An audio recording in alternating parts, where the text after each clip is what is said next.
అయితలేరా? అయిపోయింది గైస్, బండి అయిపోయింది సక్సెస్ఫుల్ గా అనుకుంటూనే ఉన్నా.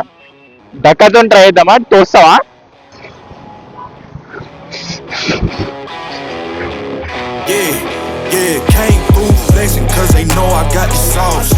సో ఈ రోజు బ్లాగ్ అయితే కొంచెం డిఫరెంట్ ఉండబోతుంది, ఎందుకంటే మన స్క్రాంబ్లర్ అయితే హ్యాండ్ ఇచ్చేసింది మనకి.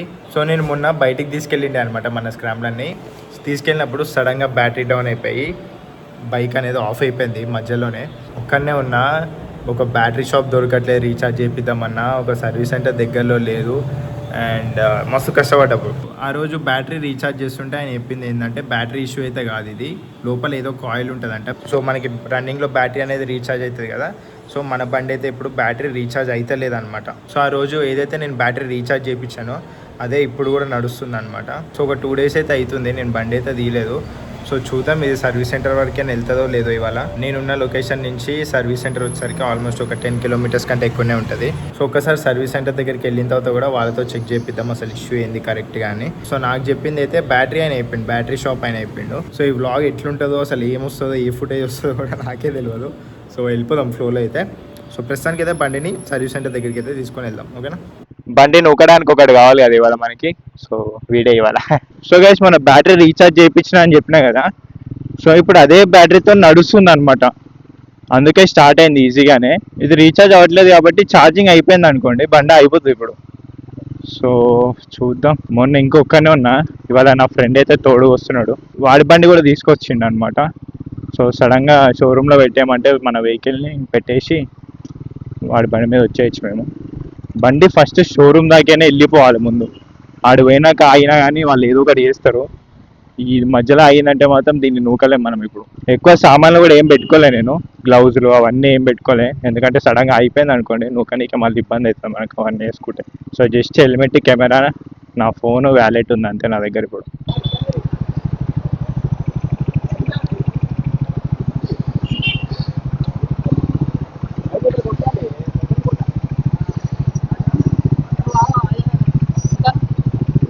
కొట్టేసాను లేదు, సర్వీస్కి పోతుంది బండి, మళ్ళీ వచ్చినాక కొట్టిస్తా. 200 200 210 కొట్టే ఇంకా 400cc service. A few moments later.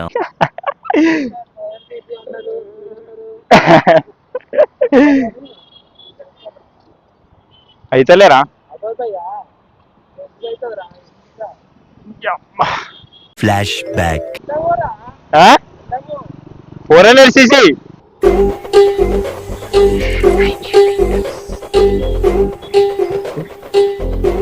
అయిపోయింది గైస్, బండి అయిపోయింది సక్సెస్ఫుల్ గా అనుకుంటూనే ఉన్నా.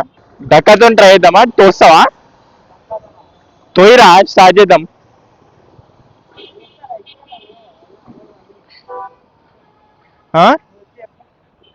అవుతాయంట అట్లా? బ్యాటరీ పని చేస్తలేంటే 4 ఇండికేటర్ అంటాడు. ఏ అయితలేరా? అయితలే, ఇట్లా నూకుంటూ పోవాలి ఇప్పుడు అంత దూరం. రే కొంచెం దూరం ఉంది ఆయన, ఇంకా నారాయణగూడ దగ్గరనే ఉన్నాం మనం. టైర్ పంచర్ అయినా నేను డిఫరెంట్గా ఉంది ఏంది. ఒక్క నిమిషం ఆగరా, జర గాలి పీల్చుకో. అరే ఆగు, జర ట్రాఫిక్ పోండి, జర ట్రాఫిక్ పోండి. నువ్వు రాకపోయింటే ఏంది పరిస్థితి ఇప్పుడు నాది? మళ్ళీ ఆ షాప్ దగ్గరికే పోతుండే. లాస్ట్ టైం మీ బ్రిడ్జ్ మీద ఆగింది, మళ్ళీ ఇన్నే ఆగింది. సిగ్నల్ కాడ ఆపు, క్రాస్ చేస్తా నేను. క్రాస్ చేయ, నేను వస్తున్నా. అమ్మా ఎంత వెయిట్ ఉంది ఇది. రే రే రే రే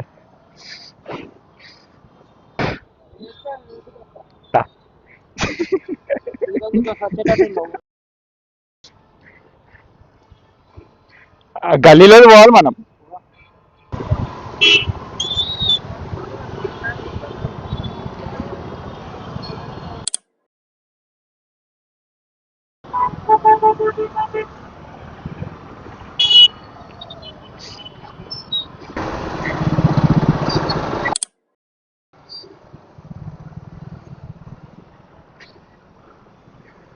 బా ఇంత మంచి వాళ్ళ బా. Yeah, came through flexing cause they know I got the sauce. Got the presence on me, I can't ever take it off. That's why I came country boy stepping, yeah. బండి అయితే వాళ్ళ దగ్గర పెట్టేసినాం. ఇక ఈజీగా మినిమం ఒక 1 week అయినా పడుతుంది. Part అయితే హైదరాబాద్లో ఎక్కడ లేదంట. ఇంకోసారి అయితే ఒకసారి చెక్ చేసి చెప్తా అన్నారు, రేపు కాల్ చేస్తా అన్నాడు. అసలు ఏంది ప్రాబ్లం అని కరెక్ట్గా. బ్యాటరీకి కాయిల్ ఉంటుందంటే ఏదో రీఛార్జ్ అయ్యేది, సో 90% అదే పోయి ఉంటుంది. ఆ కాయిల్ అయితే హైదరాబాద్లో అయితే ఎక్కడ ఏ షోరూంలో లేదంట. సో అది తెప్పియాలంటే మినిమం 15 to 20 days పడుతుందంట. ఒకవేళ లేకపోతే మాత్రం 15-20 రోజులు మనం బండిని మర్చిపోవాలి. ఇవాళ అయితే 24th అనమాట. సో చూద్దాం ఇక అది ఎప్పటికైతుందో. ఇదే బ్లాగ్లో కంటిన్యూ చేస్తా. సో లెట్స్ సీ, చూద్దాం. Told you that I'm about it.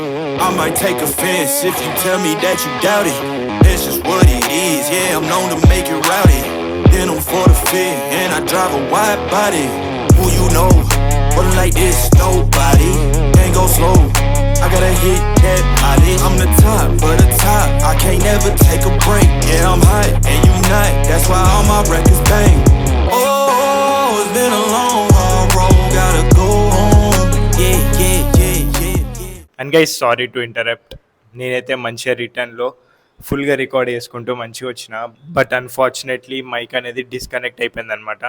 So ఆ మూమెంట్లో చూసుకోలేదు నేను. ఇంటికి వచ్చినాక ఫుటేజ్ చూసుకుంటే ఆడియోనే రాలేదు. రిటర్న్లో మంచిగా ఎక్స్ప్లెయిన్ చేసిన, అసలు దేనివల్ల ప్రాబ్లం వచ్చింది, బిల్ ఎంత అయింది, అవన్నీ క్లియర్గా ఎక్స్ప్లెయిన్ చేసిన. బట్ అన్ఫార్చునేట్లీ మిస్ అయిపోయింది.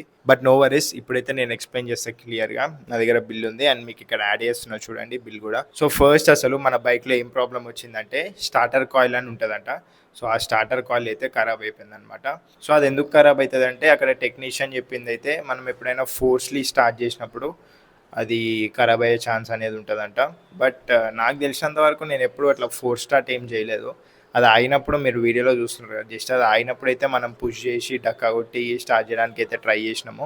అది ఆల్రెడీ పోయింది కాబట్టి కదా అట్లా స్టార్ట్ చేయాల్సి వచ్చింది మనకి. సో వాటర్ వాష్కి ఏమైనా అవుతుందా అని అడిగినా, బట్ వాటర్ వాష్కి అయితే అంత మేజర్ కన్సర్న్ ఏమి ఉండదు స్టార్టర్ కాయిల్కి అని అన్నాడు. బట్ అది ఇంకా వేరంటేర్ అనుకోవాలా లేకపోతే అసలు ఎందుకు పోయిందో ఏమో మరి, ఒక క్లారిటీ అయితే లేదు. మనం బైక్ కొని అయితే 1.5 year అయితే క్రాస్ అయింది. సో ఇంకా వేరంటేర్ అని అనుకుంటాను నేనైతే. మీకు ఏదన్నా క్లారిటీ ఉంటే మాత్రం డెఫినెట్గా కమెంట్స్లో చెప్పండి, నాకు కూడా తెలుస్తుంది అసలు నా బైక్ ఎందుకు ఖరాబ్ అయిందని. అండ్ ఇంకో అన్ఫార్చునేట్ థింగ్ ఏంటంటే నార్మల్గా స్క్రాంబ్లర్కి అయితే 2 years వారంటీ ఉంటుంది.